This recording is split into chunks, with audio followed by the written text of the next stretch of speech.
Hello everyone, today I am going to dictate you the passage number 21 of the modern volume first. 5 seconds to go.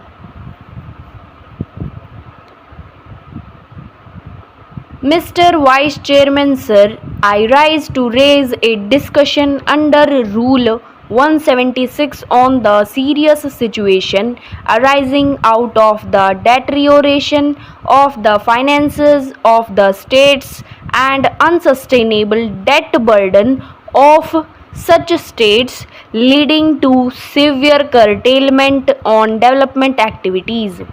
Sir, the leader of opposition has pointed out that in many states we have engineers, but there is no fund for construction or maintenance. We have doctors, but there are no medicines. He said that there are a large number of teachers in various schools, but there are no school buildings.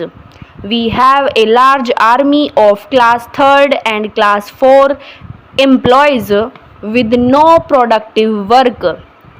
This is nothing but the manifesto of the opposition party to have a dig at the ruling party.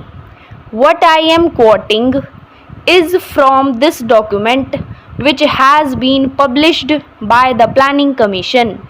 It has been stated in the draft approach paper for the 10th plan prepared by the Planning Commission and debated and discussed in the National Development Council. Mr. Vice Chairman Sir, perhaps it is enough to indicate the state of finances of the state governments. I am thankful to you and to the leader of the house for giving me this opportunity to raise a discussion on this subject, because nowadays in Parliament we devote less and less time on substantive issues.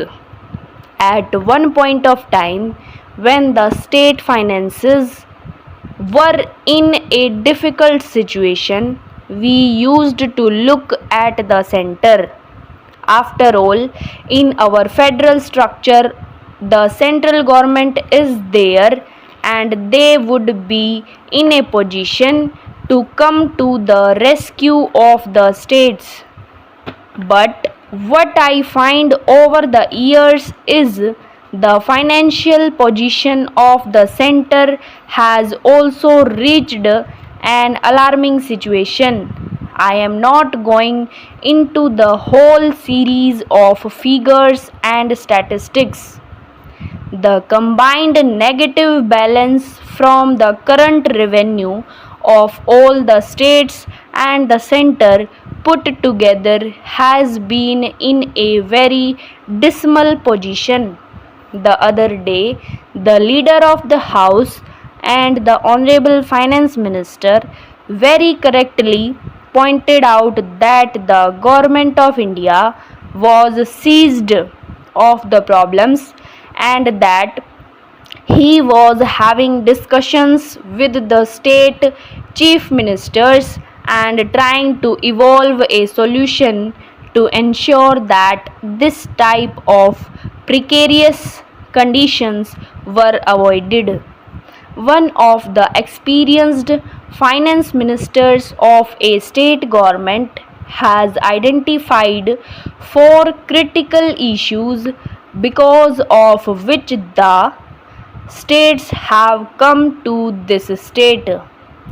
One is the implication of the 5th Pay Commission, and here most respectfully I must submit to the Honorable Chief Minister that this is a plain question which is staring at our face.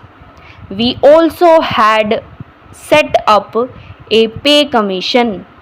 I think the 3rd Pay Commission was set up during my time, and my colleagues sitting on my left are still criticizing me for the decisions I took both on the Pay Commission and on the Finance Commission.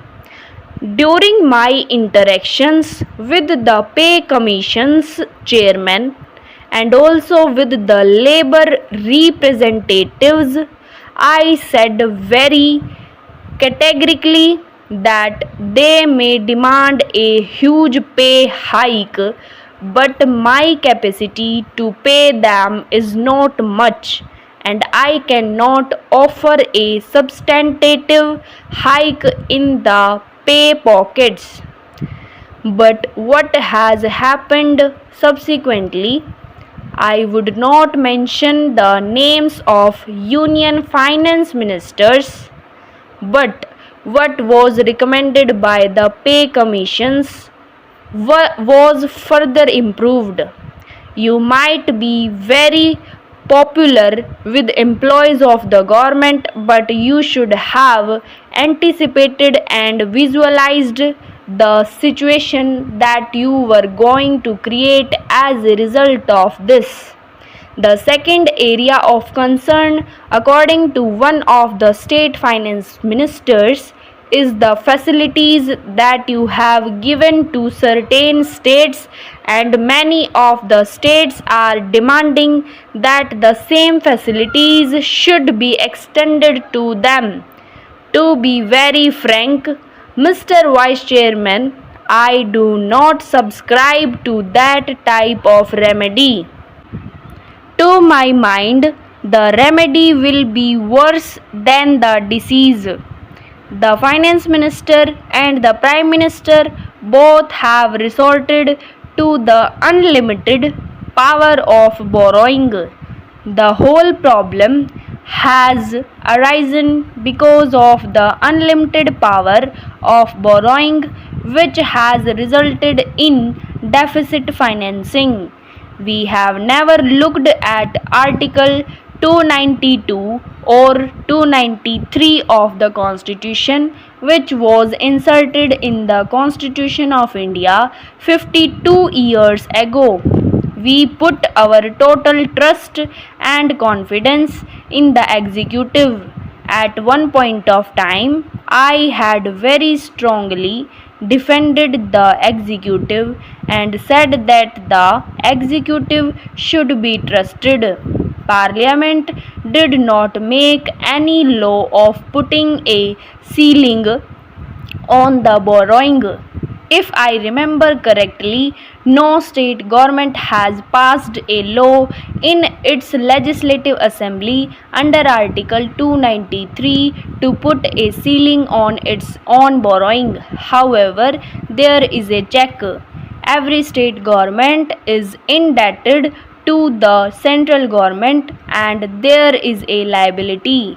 There is some outstanding amount. Thank you.